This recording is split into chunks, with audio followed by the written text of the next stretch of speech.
Okay, so you know how everyone's always talking about make your own holiday kind of Yeah, stuff? like National Donut Day or something. Exactly.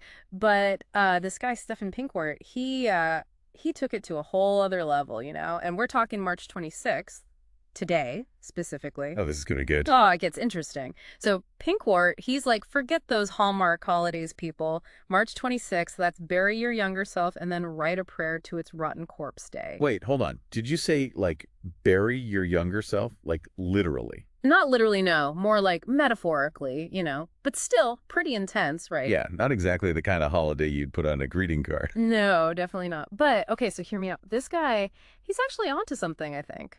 This whole idea of really confronting your past self, the stuff you regret, the choices you made. It's like a deep dive into self-reflection. And then the whole writing a prayer to that corpse part. That's where it gets creative, real creative. Okay, I'm curious. So where do we even begin with this unique perspective? Well, right off the bat, Pinkwart throws you into this scene, digging with bare hands at 4:44 in the morning. I mean, talk about setting the mood, right? What do you make of that? 4:44 a.m. Yeah, specific. And digging with bare hands sounds kind of desperate, like a frantic search for something. exactly. Like Yeah. he's got to unearth something buried deep, something he's maybe been avoiding. And those bare hands, they show you it's not going to be easy. It's going to be raw, painful even. Yeah, like he's digging through layers of, I don't know, regret, shame. What do you think? Probably all of that. And then, bam, he hits you with this line. The cemetery lies in the middle of my head, between the moment I could have said I love you and the moment I said goodbye instead. Whoa. Uh, Okay, that's heavy. A whole cemetery in his head. right. So picture this. A graveyard, but it's not out in some field. It's in his mind. And it's located right between those moments of potential connection and, well, choosing to walk away instead. So those missed opportunities, those relationships that could have been but weren't. All those what ifs. Yeah, all those ghosts of choices made, words left unsaid. It's like he's haunted by those moments where he held back, where he chose the goodbye instead of the I love you. And isn't that something we can all relate to on some level? Like, haven't we all had those moments where we wished we'd said something different, done something different? Absolutely. We've all got our own little internal cemeteries filled with those could have beens and should have dones. But okay, then he introduces this gravestone, and get this. It doesn't have a name, just a date. March 26th. No name. That's interesting. Right, so it's like this younger self he's burying. It's not tied to any one specific event or person. It's more like a symbol, a representation of all those past versions of himself that he's trying to leave behind.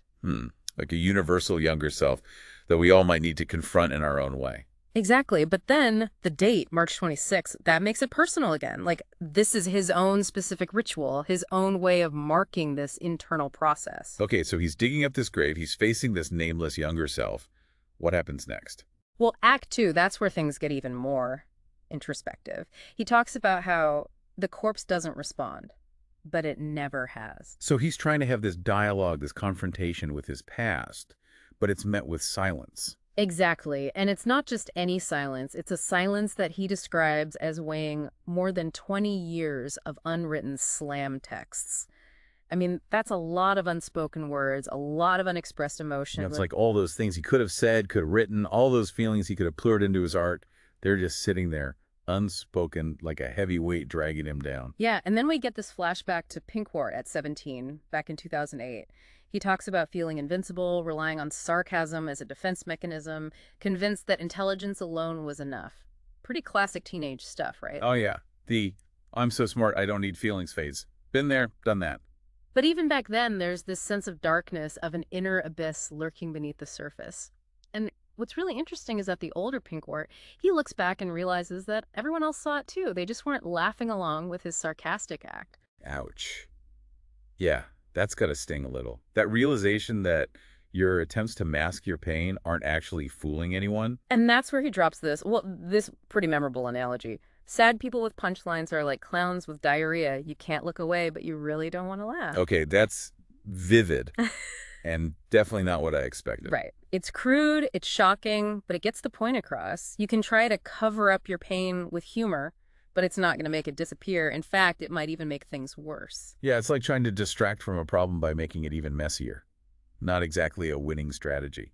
And then he talks about his first slam poetry performance, where he actually tried to confront some of these deeper emotions.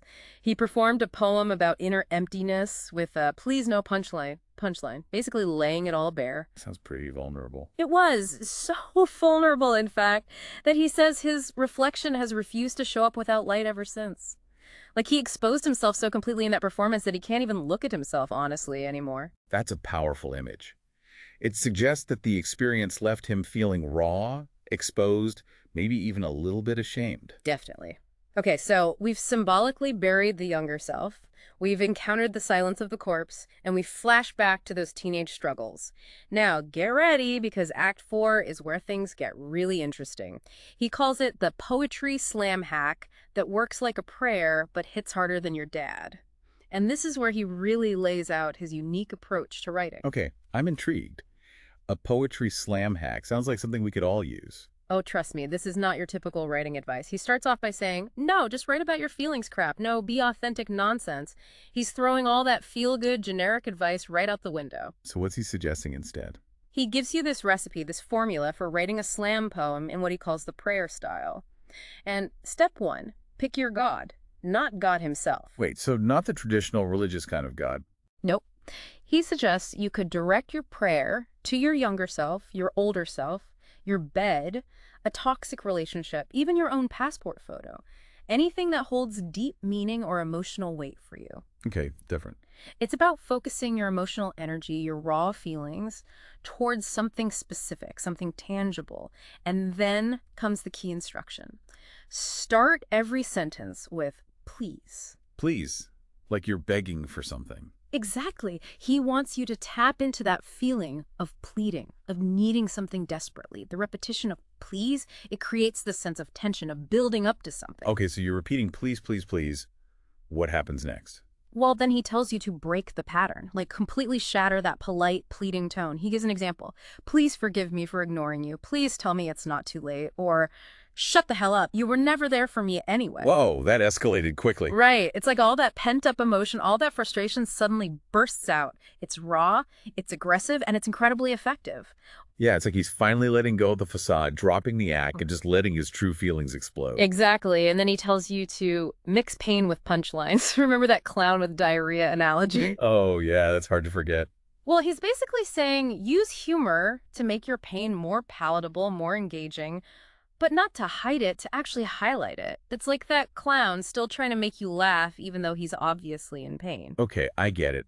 It's about using humor strategically, not as a shield, but as a way to draw people in, to make them confront the difficult stuff along with you. Precisely. And finally, he talks about adding a grotesque twist to your writing. He gives this example.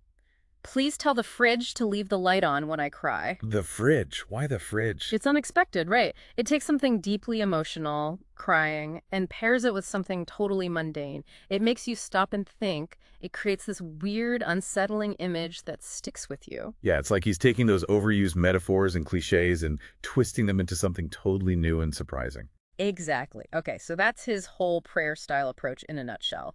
Now, in Act V, he circles back to this idea of inventing a holiday that costs something. Meaning, not just another excuse to buy discounted candy or whatever. No, he's talking about holidays that demand real emotional investment.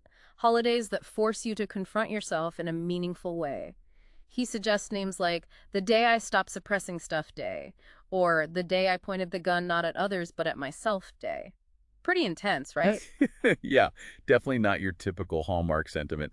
But I get the point. It's about creating occasions for real introspection, for digging deep and facing those uncomfortable truths about yourself. And then there's today I write a text that destroys me so it can save you day. It's about using writing, using creative expression to process those difficult emotions, to potentially even help others by being radically honest about your own struggles. It's like he's saying that vulnerability can be a powerful tool, not just for self-healing, but also for connecting with others who might be going through similar things. Exactly. And that brings us to the final act, Act 6, the call to action.